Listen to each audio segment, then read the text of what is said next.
नमस्कार, आपल्या आणखीन एका नवीन ब्लॉग मध्ये सगळ्यांचं मनापासून स्वागत. नेहमीप्रमाणे नमस्कार. आणि सकाळचा फ्रेश टाइम आहे, फ्रेश वातावरण आहे, त्यामुळे सगळ्यांना गुड मॉर्निंग.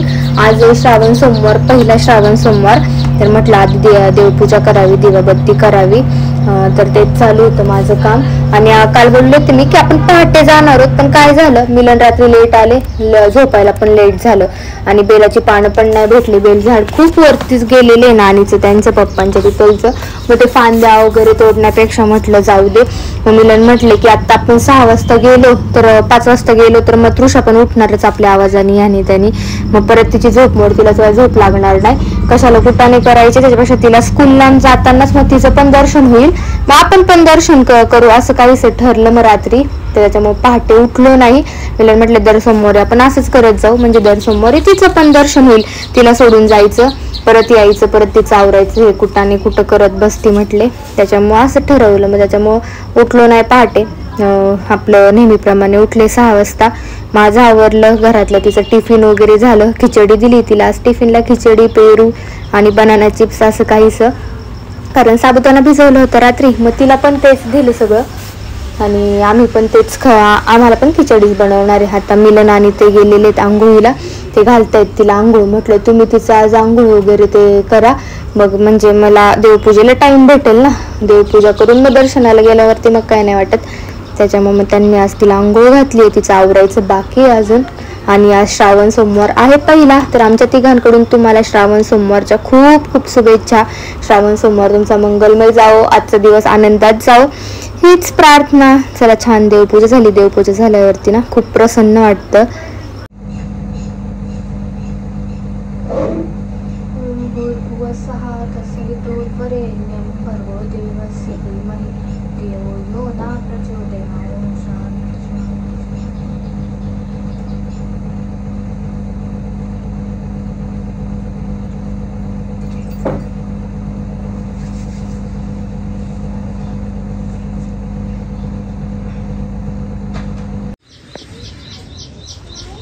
चल, कॅट बघायला गेली.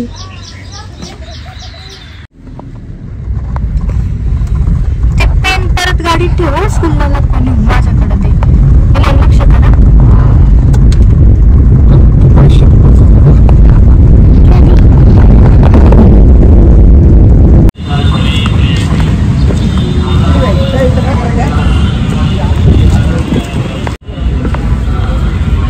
डेकोरेशन छान केले ना.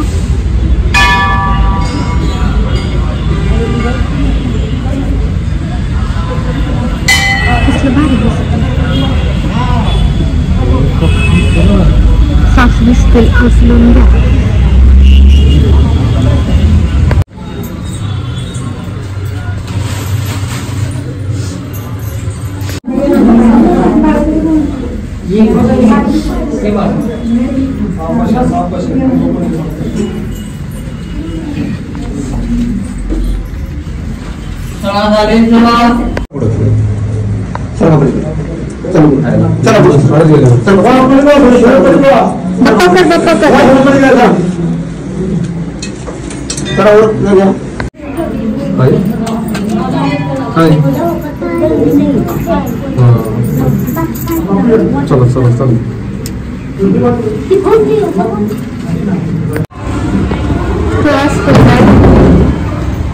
कुठे ठेवते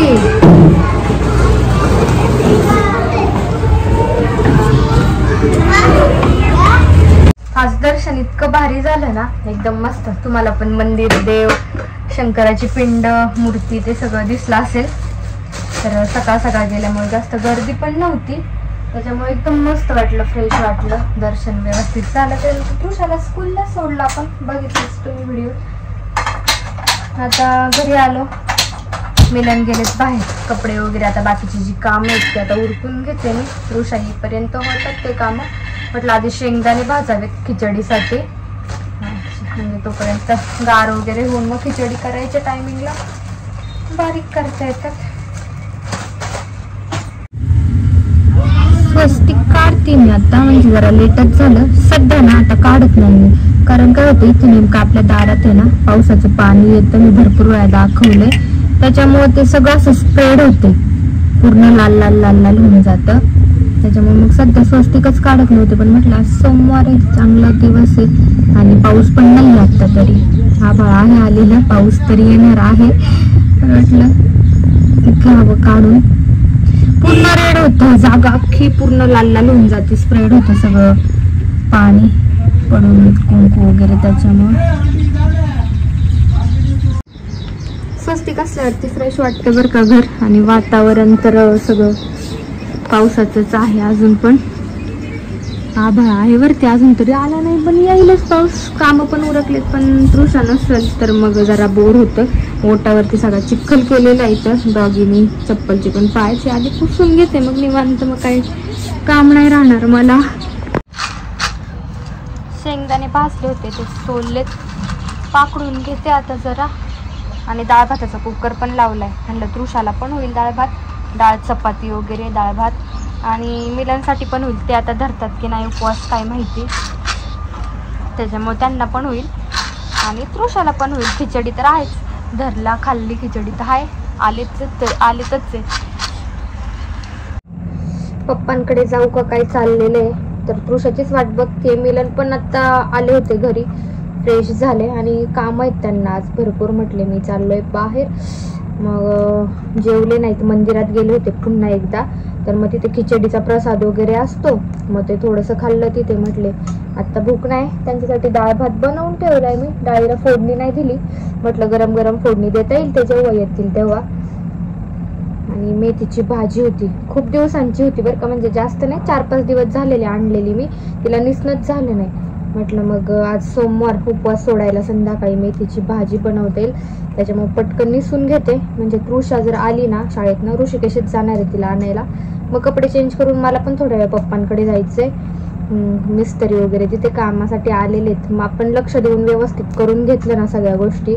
आता मी आपलं जसं हे घर केलेलं आहे सोयीनुसार, तसं बनवून घेतलं ना मग टेन्शन राहत नाही. कोणत्या साईडला बेसिन काय, किती वाढवायचा किचन, असं ह्या सगळ्या गोष्टी त्यांना सांगितल्या ना, उभं राहून केलं ना की व्यवस्थित करतात. म्हटलं मग तिथे जावं, मग तुम्हाला काम पण दाखवते मी की आपण कसं करणार आहोत पप्पांच्या इथे आता नवीन काम, पार्टिशन कसं करणार आहे ते पण तुम्हाला दाखवते. भाजी निसून ठेवली म्हणजे संध्याकाळी मग चपाती, मेथीची भाजी, डाळ भात असं उपवास सोडायला छान करता येईल. मी पण खिचडी परतली, खाल्ली, देवाला नैवेद्य दाखवला. आणि आता हीच कामं, बाकीची सगळी कामं झालेली आहेत. पावसाचं वातावरण आहे बाहेर. दारात इकडे बेडरूमच्या दारात बसली आता मी मस्तपैकी, पुढचं डोर क्लोज केलेलं आहे. ऋषिकेश आला तृषाला स्कूलमधनं घेऊन, मिलन नव्हते, ते जरा बाहेर गेले होते, त्याच्यामुळं तो म्हटलं की घरात नको आता, चल तूच लवकर. म्हटलं तिचे कपडे घे हातामध्येच, तिथे गेल्यावरती चेंज कर म्हटलं. त्याच्यामुळे तो पण उतरला नाही आणि ती पण उतरली नाही. आता पप्पांकडे जाऊ. स्कूलला मिलन बाहेर गेले होते, काम होतं, त्याच्यामुळे त्यालाच पाठवलं होतं तिला आणण्यासाठी. नाही मी खिचडी खाऊन आले, जेवण पण लवकर असतं ना, रोज सवय लागली लवकर खायची. मेथीची भाजी होती, निसून वगैरे ठेवली मेथीची भाजी, म्हणलं संध्याकाळी उपवास सोडायला करता येईल. शिजून ठेवले आजी उकडून द्यायला ना, नाही करून द्यायला ती करते ना ती माशासारखं. हा हा हा करून द्यायला म्हणले. तर हे बघा, हे काम पप्पांचं पार्टिशन मी तुम्हाला सांगितलं त्या पद्धतीने. आधी 2च रूम होतात, त्या पण मी बऱ्याच ब्लॉगमध्ये दाखवलेल्या आहेत. पण आता आपल्याला हॉल, किचन, बेडरूम, पुढे पोर्च वगैरे भरपूर मोठं होणार आहे. 2 रूम एकत्र करून घेतलेलं आहे आपण. इकडचं फरची वगैरे सगळं काढलंय, पाडापाडी झालंय, जे काम होतं ते सगळं झालंय. आतमधलं किचन पण भरपूर छान होणार आहे. इथे खिडकी वगैरे मोठी केली आहे, टॉयलेट बाथरूम आतमध्ये असं काहीच आहे. हॉल हे किचन होतं आणि हा हॉल आहे इकडचा, अख्खा पूर्ण हॉल, 2 रूमचा हा हॉल. पहिला दाखवला तो बेडरूम आणि इकडचा हा किचन, असं काहीच आहे. काम चालू आहेत, ते मिस्त्री लोक आहेतच. पलीकडची फरची काढायची राहिली आहे. हा बेडरूम येईल आणि हे इकडनं पॅक करायचं आहे हा डोर. आणि पुढे जे आहे ते पूर्ण चौकोन असं दोन्ही रूमला अटॅच करून जे आहे ते आधी होतं ना असं पोर्च पुढं, तो दोन्ही रूमसाठी येईल आता चौकोन. मी सांगते ते, कदाचित तुम्हाला कळत असेल. पूर्ण घर झाल्यानंतर मी तुम्हाला पुन्हा एकदा होम टूर देईलच पप्पांच्या इकडची, कसं झालंय काय झालंय. तर असं काहीसं आहे, पाडापाडी सगळी झालेली आहे. तृषा झोपली होती तिकडे आणि हे पप्पांच्या त्या रूम मधला सगळं आईचे सामान, आईचे भांडे, आईचा संसार सगळं आता इथे बाहेर काढलेलं आहे. जेवढं बसलं तेवढं घरात ठेवले नानीच्या इथे, बाकीचं असं बाहेर ठेवलेलं आहे. पप्पा आणि मामा पण तिकडेत आतमध्ये, त्यांचं ते कामाबद्दलच काहीतरी बोलायचं चाललंय. तृषाला इथे असा उपमा केला होता मी पातळ, तो चारून घेते. कुठे गेली? कॉलेजला. कुठे गेली? येईल आता, ओके नाही तोपर्यंत आपण हे फिनिश करू.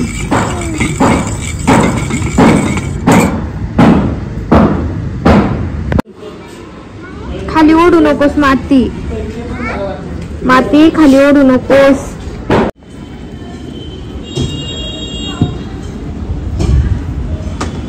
बुटाच भरले असणारे मातीने.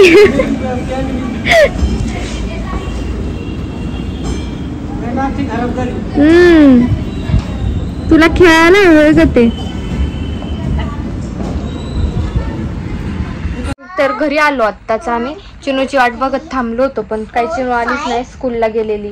आणि म्हटलं जास्त उशीर नको करायला, जास्त लेट नको करायला घरी यायला, कारण आल्यावरती झाडून फरची, परत संध्याकाळची दिवाबत्ती, स्वयंपाक, उपवास सोडायचा आहे. त्याच्यामुळे चहा वगैरे झाला आणि मग आता घरी आलोय. म्हटलं तिचे कपडे वगैरे चेंज केले, फ्रेश केले हिला, आणि स्टडी घ्यायचं काम चाललंय. म्हटलं थोडा वेळ स्टडी घ्यावं, नंतर मग माझ्या कामांना मला सुरुवात करता येईल. मग स्कूलमधनं मुलं आली बाकीचे चाळीतले की मग ती खेळती बाहेर त्यांच्यासोबत. तर असा काही आजचा ब्लॉग होता, जो मी इथेच एंड करते. असे छान छान फॅमिली ब्लॉग घेऊन भेटूयात उद्या पुढच्या ब्लॉग मध्ये. असंच चॅनेलला कनेक्ट राहा, खूप सारं प्रेम द्या. चल एकदा बाय कर, मग आपण स्टडी कंटिन्यू करू. लव यू. उद्या भेटूयात आपण. लाईक करा, शेअर करा, सबस्क्राईब करा. लाईक करा, शेअर करा, सबस्क्राईब करा. ओके.